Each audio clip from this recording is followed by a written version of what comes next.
कहानी की शुरुआत के नाम के एक लड़के से होती है जो स्टेशन पर अपनी ट्रेन का इंतजार कर रहा था और तभी उसकी नजर अपने बचपन के दोस्त केटो पर पड़ी। लेकिन इसके बावजूद भी उन्होंने आपस में कोई बात नहीं की। तभी अचानक एक शराबी गलती से रेलवे ट्रैक पर गिर गया और केटो तुरंत ही उसे बचाने के लिए कूद गया। लेकिन केटो के लिए उसे अकेले खींच पाना काफी मुश्किल था और इसीलिए उसने प्लेटफॉर्म पर खड़े सभी लोगों से मदद की गुहार लगाई। यहाँ तक कि उसने के का नाम लेकर उसे बुलाया, लेकिन वहाँ मौजूद लोगों में से कोई भी उसकी मदद के लिए आगे नहीं आया। लेकिन इसके बावजूद केटो ने अकेले ही उस शराबी को वापस प्लेटफॉर्म पर चढ़ा दिया और ठीक उसी समय एक ट्रेन तेजी से उसकी तरफ बढ़ रही थी। ये देखकर के तुरंत ही अपने दोस्त की मदद करने के लिए भागा और केटो को ऊपर खींचने के चक्कर में वो भी ट्रैक पर गिर गया, जिसके कुछ ही सेकंड बाद उस ट्रेन ने उन्हें कुचल दिया। वो दोनों ही अपनी मौत को अपना चुके थे, पर अचानक उन दोनों की आंख एक सफेद कमरे में खुली जहां कुछ लोग पहले से ही मौजूद थे और इसी के साथ उस कमरे में काले रंग की एक बड़ी सी बॉल भी पड़ी हुई थी।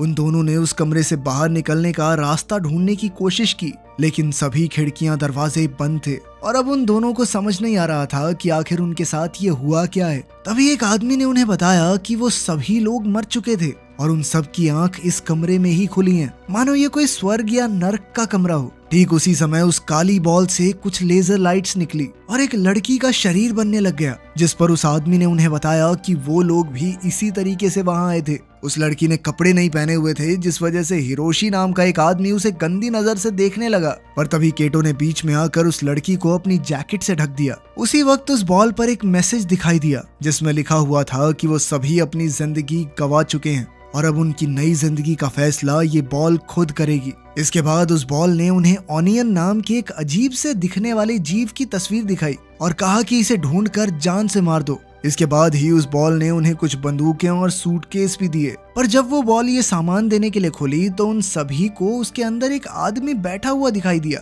जो उस वक्त होश में नहीं था। सभी सूटकेसेस में उनके नाम लिखे हुए थे, जिनके अंदर कुछ खास सूट्स मौजूद थे, पर किशिमोटो नाम की उस लड़की के अलावा किसी में भी वो सूट पहनने की हिम्मत नहीं थी और उस बेचारी को भी सूट मजबूरी में पहनना पड़ा क्योंकि वो बिना कपड़ों के यहाँ आई थी। तभी के की नजर निशी पर पड़ी, जिसने पहले ही वो सूट पहना हुआ था। सभी लोग अपनी बंदूकों की जांच में लगे हुए थे। तभी सुजुकी का कहना था कि हो सकता है हमें हॉस्पिटल ले जाया गया हो और फिर दवाई दी हो, उसी की वजह से हमें अजीबोगरीब चीजें दिख रही हैं। पर तभी उसकी नजर उस बॉल के ऊपर लगे हुए टाइमर पर पड़ी, जिसके बाद उन सभी का शरीर अचानक गायब होने लग गया और कुछ ही सेकंड बाद अब वो उस कमरे से बाहर एक रोड पर खड़े हुए थे। अब उनमें से कुछ लोगों को लग रहा था कि शायद अब वो घर जा सकते हैं, पर तभी निशी ने उन्हें बताया कि असल में वो लोग अब अमेरिकन ट्राई आउट नाम के एक टीवी शो का हिस्सा थे। ये शो दरअसल उसके ही पिता का बनाया हुआ है। इस शो को जो भी जीतेगा उसे $1,00,000 का इनाम मिलने वाला था। साथ ही उसका कहना था कि वो खुद अपनी मर्जी से इस शो पर आया है। और तभी उसने पास ही में खड़े एक लड़के की तरफ इशारा करते हुए बताया कि यही वो इंसान है जिसे हम ढूंढ रहे हैं, यही ऑनियन है। ये सुनते ही सभी लोग तुरंत उसकी तरफ भागने लग गए, लेकिन केटो और किशिमोटो वहीं पर खड़े रहे। उधर उन लोगों ने ऑनियन को घेर लिया, लेकिन वो लड़का शुरुआत में मासूम होने का नाटक करने लगा, लेकिन फिर उसने अगले ही सेकंड उन पर थूक कर हमला कर दिया, जिसके बाद वो लोग उसके पीछे भागने लग गए। उधर के और उसके साथियों को ये समझ नहीं आ रहा था कि आखिर वो सभी लोग वहां पर अकेले क्यों थे और सभी रास्ते गोल गोल क्यों घूम रहे थे। तभी अचानक से वो ग्रुप उनके पास से गुजरा और इस बार केटो और किशिमोटो भी एलियन के पीछे भागने लग गए और काफी मेहनत के बाद उन लोगों ने उसे एक गैराज में घेर लिया, जिसके बाद हिरोशी ने अपनी बंदूक से उस पर गोली चला दी, जिसके चलते ऑनियन का एक हाथ उड़ गया। पर इसके जवाब में उसने भी 3 आदमियों के पैरों पर गंभीर चोट मार दी, जिसके बाद उन सभी ने उस अजीबोगरीब जीव पर एक साथ गोलियां चलाई, जिससे वो पूरी तरह तबाह हो गया। ये देखकर सुजुकी को तो उल्टियां आ रही थी, पर हिरोशी को इसमें मजा आ रहा था और उसने बार बार ऑनियन के ऊपर तब तक गोलियां चलाई जब तक केटो ने उसे रोका नहीं। कुछ देर बाद एक बहुत लंबा आदमी वहां पहुंचा और हिरोशी ने तुरंत उसका मजाक उड़ाना शुरू कर दिया, जिसके बदले उस आदमी ने हिरोशी की टांग काट कर उसे सर से पकड़कर हवा में उठा लिया। और जब हिरोशी ने खुद को बचाने के लिए हाथ पैर हिलाना शुरू किया तो उसने उस आदमी के सर की विग नीचे गिरा दी, जिसके बाद उन सभी को पता चला कि असल में वो आदमी ऑनियन का बाप था। इसके बाद उन सभी ने उस पर गोलियां चलाने की कोशिश की, पर वो आदमी हिरोशी के शरीर को एक कवच की तरह तब तक इस्तेमाल करता रहा जब तक वो फट के टुकड़ों में बट नहीं गया। इसके बाद उसने अपने लंबे लंबे नाखूनों से उन सभी को मारना शुरू कर दिया। उधर रोड पर घूम रहे के को जब ये आवाजें सुनाई दी तो वो तुरंत ही उस तरफ को भागा और अब उसने देखा कि वो जीव उसके दोस्त को मारने के लिए आगे बढ़ रहा था। पर तभी किशिमोटो ने वहां पहुंचकर उस एलियन पर हमला कर दिया और अब किशिमोटो के सूट में नीली लाइट जल रही थी, जिसका मतलब था कि अब वो सूट उसे खास शक्तियां दे रहा था। ये देखकर के बहुत ज्यादा हैरान था और वो जाकर एक वैन के पीछे छुप गया। तभी उस ताकतवर जीव ने केटो और किशिमोटो को एक साथ उठाकर हवा में फेंक दिया, पर अपने सूट की वजह से किशिमोटो को बिल्कुल भी चोट नहीं आई और इसीलिए अब के ने भी अपना सूट पहनने का फैसला किया। पर बदकिस्मती से उसके सूटकेस में उसका सूट था ही नहीं और इसीलिए उसने एलियन पर हमला करने के लिए अपने सूटकेस का इस्तेमाल करने का फैसला किया, जिससे कुछ खास फायदा हुआ नहीं। पर जैसे ही वो एलियन के पर हमला करने के लिए बढ़ा तो निशी वहां पहुंच गया और उसने एलियन को रस्सी से बांध दिया, जिसके बाद उसने के को बताया कि अपने सूटकेस का नए तरीके से इस्तेमाल करने के लिए उसे एक्स्ट्रा पॉइंट्स जरूर मिलेंगे। निशी के बंदूक देने के बावजूद के में गोली चलाने की हिम्मत नहीं थी और इसीलिए निशी ने ये काम खुद ही कर दिया। इसके बाद उन चारों को वापस उस कमरे में बिना किसी चोट के निशान के भिजवा दिया गया और कुछ देर बाद सुजुकी भी वहां पहुंच गया, जिसके बाद निशी ने उन्हें बताया कि जब तक वो लोग पूरी तरह से नहीं मर जाते तब तक उन्हें वापस इस दुनिया में बिल्कुल ठीक करके भेज दिया जाएगा। और साथ ही उसने उन्हें इस बॉल का नाम गैंट्स बताया जो ये सब कुछ कंट्रोल कर रही थी। इसके बाद उन सभी को 0 पॉइंट्स के साथ साथ काफी सारी बेइज्जती भी मिली और वहीं निशी को 5 पॉइंट्स मिले, जिसके साथ अब उसका टोटल स्कोर 79 था। और अब उस बॉल में मरने वालों की तस्वीरों में हिरोशी और उसके साथियों की तस्वीरें भी जुड़ गई थी। ये सब देखकर निशी काफी खुश था और इस बात से गुस्सा होकर केटो ने उसका गला पकड़ लिया। अब वो जानना चाहता था कि आखिर निशी ने बाकी लोगों को क्यों नहीं बचाया, पर निशी ने अपने सूट की शक्तियों का इस्तेमाल करके केटो के हाथ को जोर से मरोड़ना शुरू कर दिया। वो तब तक नहीं रुका जब तक के ने उसके ऊपर बंदूक नहीं तान दी। पर तभी अचानक वो लोग वापस अपनी दुनिया में आ गए जहाँ सब कुछ बिल्कुल नॉर्मली लग रहा था। पर रेलवे स्टेशन पर अभी भी 2 लोगों की मौत की खबर लगी हुई थी और जब के अपने स्कूल पहुंचा तो कई बच्चे उसका मजाक उड़ा रहे थे, पर वहीं कोजिमा चुपचाप उसकी ड्राइंग बना रही थी। साथ ही उसने के से दोस्ती करने की कोशिश भी की, पर के ने उसे कोई खास भाव नहीं दिया। उस दिन के ने केटो के पुराने एड्रेस पर जाकर उसे भी ढूंढने की कोशिश की, पर अब तो उस एड्रेस पर सिर्फ एक पार्किंग लॉट था। इसके बाद वो उस गली में गया जहां वो मिशन हुआ था। उसे वहां कुछ सबूत तो मिले लेकिन गैराज पूरी तरह से साफ था। तभी उसकी नजर किशिमोटो पर पड़ी, जिसने उसे बताया कि उसे भी सब कुछ याद था। साथ ही उसके पास वो सूट भी मौजूद है, जिसका मतलब साफ था कि वो लोग सपना तो नहीं देख रहे थे। इसके बाद किशिमोटो ने उससे उसके घर में रहने की इजाजत मांगी, जिसके लिए के तुरंत ही तैयार हो गया। घर पहुंचकर उसने बताया कि असल में वो पहले अपने बॉयफ्रेंड के साथ रहती थी और जब ब्रेकअप हुआ तो उसका दिल टूट गया, जिसके बाद वो शराब पीकर कब बाथटब में डूब गई उसे पता ही नहीं चला। जिसके बाद अचानक से उसकी आंखें उस गेम में ही खुली, वो भी बिना कपड़ों के। किशिमोटो के पास अब भी केटो की जैकेट थी जिसमें उसकी डायरी भी मौजूद थी। जब के ने उस डायरी से उसका नया एड्रेस निकालने की कोशिश की तब जाकर उसे पता चला कि केटो असल में जमानत पर बाहर था। उधर केटो को नींद में भी उस अजीबोगरीब जीव के सपने आ रहे थे और जब वो घबराहट के मारे बाथरूम में गया तो उसका छोटा भाई आयुमू उससे उसका हाल चाल पूछने आया, लेकिन केटो ने उसे झूठी तसल्ली देकर वापस भेज दिया। जैसे ही आयुमू वहां से गया ठीक उसी वक्त केटो के और उनके बाकी साथियों के साथ साथ 3 नए लोग उस सफेद कमरे में पहुंच गए, जिसमें एक औरत, एक बूढ़ी दादी और एक रोता हुआ छोटा बच्चा शामिल थे। तभी गैंट्स ने उन्हें उनके आज के मिशन के बारे में बताया, जिसमें उन्हें तनाका नाम के एक एलियन को खत्म करना था। साथ ही निशी ने उन्हें ये भी बताया कि वो लोग कभी भी गैंट्स से नहीं बच सकते और जितने भी लोग मरेंगे उतने नए बुला लिए जाएंगे। और ये बात सुनते ही के और केटो समझ गए थे कि निशी ने कल उन 3 लोगों को बलि का बकरा बनाकर इस्तेमाल किया था, लेकिन तब तक निशी और बाकी 2 लोग गायब होना शुरू हो गए थे, इसलिए बाकी सभी ने तुरंत ही अपने हथियार उठा लिए।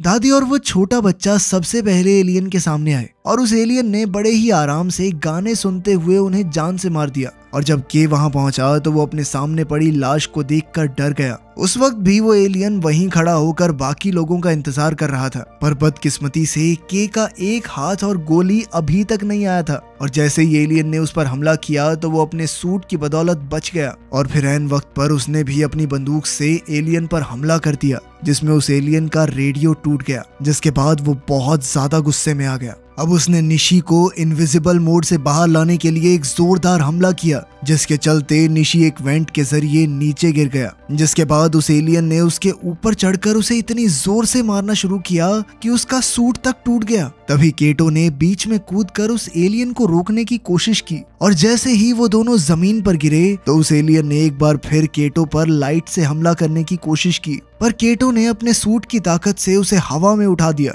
उधर के निशी को देखने के लिए जब उसके पास पहुंचा तो निशी ने उससे कहा कि 100 पॉइंट कमा कर मुझे दोबारा से जिंदा कर देना, जिसके बाद उसने अपना दम तोड़ दिया। उधर उस एलियन ने केटो को मुक्का मारने के बाद अब किशिमोटो पर हमला करने की कोशिश की, पर एन वक्त पर केटो ने बीच में आकर उसे बचा लिया। वहीं के उस एलियन पर गोली चलाना चाहता था, लेकिन उस वक्त वो एलियन उसके दोस्तों के बहुत ज्यादा करीब था। जब वो एलियन केटो को शूट करने लगा तो किशिमोटो ने उस पर एक पाइप से हमला कर दिया, जिसके बाद वो किशिमोटो को मारना चाहता था, पर किशिमोटो ने उसे रोकने के लिए उसे लात मारने की कोशिश की, जिसके बाद उस एलियन ने उसे उठाकर केटो की तरफ फेंक दिया। साथ ही वो एलियन के को मारने के लिए भागा, पर सूट से मिली शक्तियों की मदद से के ने उसे छत की तरफ फेंक दिया। और जब उस एलियन ने दोबारा हमला करने की कोशिश की तो के ने उस पर हावी होते हुए लगातार मुक्के मारना शुरू कर दिया, जिससे उसे काफी ज्यादा नुकसान हुआ। जब उस एलियन ने के को शूट करने के लिए ताकत इकट्ठा की तभी अचानक के ने उसके मुंह में बंदूक घुसाकर फायर कर दिया और इस तरह उस एलियन के छोटे छोटे टुकड़े चारों तरफ बिखर गए। इसके बाद वो लोग जल्द ही उस सफेद कमरे में वापस आए। अब के 7 पॉइंट्स के अलावा किसी को भी कोई पॉइंट नहीं मिला और साथ ही गैंट्स ने उसे बताया कि 100 पॉइंट्स पूरे हो जाने के बाद उसे 2 ऑप्शन दिए जाएंगे, जिसमें या तो वो अपने किसी साथी को इस गेम में वापस जिंदा कर सकता है या फिर वो किसी की भी याददाश्त मिटाकर उसे असल जिंदगी में दोबारा जिंदा कर सकता है। अगली सुबह जब के की आंख खुली तो उसने अभी भी वही सूट पहना था और अब वो उसकी शक्तियों को और अच्छे से जानना चाहता था। इसीलिए उसने अपने मामूली कपड़ों से उस सूट को ढककर शहर भर में अपनी शक्तियों की प्रैक्टिस करना शुरू कर दिया। उसी शाम के को कोजिमा का फोन आया और उसने के को कॉफी के लिए बुलाया, जहां वो उसके लिए एक स्केच बनाकर लाई थी, जिसे देखकर के ने उसे बताया कि जब वो छोटा था तो वो केटो को बदमाश बच्चों से बचाता था। उधर किशिमोटो केटो की जैकेट वापस करने के लिए उससे मिली, जहां केटो ने उसे बताया कि असल में वो जेल अपने बाप के कत्ल के इल्जाम में गया था, जो दारू के नशे में उसके छोटे भाई को बहुत ज्यादा मारता था।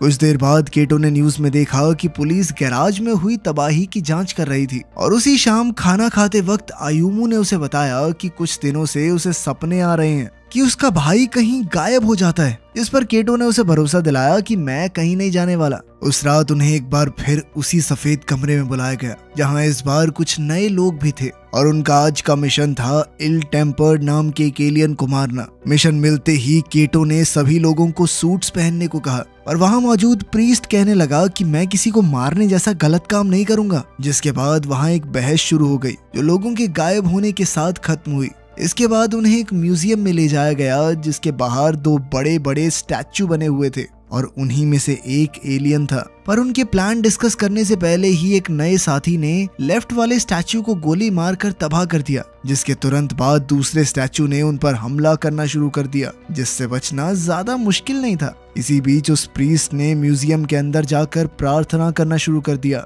लेकिन जब वो अपनी आंखें बंद करता तो एक स्टैचू धीरे धीरे उसके करीब आता जाता। बाहर के और केटो स्टैचू को खत्म करने की कोशिश कर रहे थे और इसी दौरान एक और नया साथी उसी कमरे में पहुंच गया जहां प्रीस्ट मौजूद था। तभी के ने सभी लोगों को वहां से दूर जाने को कहा, जिसके बाद उसने स्टैचू के नीचे से स्लाइड करते हुए उस पर एक गोली मारी, जिससे उसका एक अंग फट गया और वो सीधा एक नए साथी पर जा गिरा। अब स्टैचू कमजोर हो गया था तो के ने सीधा उसके चेहरे पर गोली मारकर उसे खत्म कर दिया। इस बार वो अपने काम से बेहद खुश था, लेकिन केटो को ये खुश होने का मौका नहीं लग रहा था, क्योंकि इस सब में उनका एक साथी मर गया था। लेकिन के मुताबिक इसमें केटो की गलती थी, क्योंकि उसने के कहने के बावजूद सभी लोगों को वहां से दूर नहीं किया।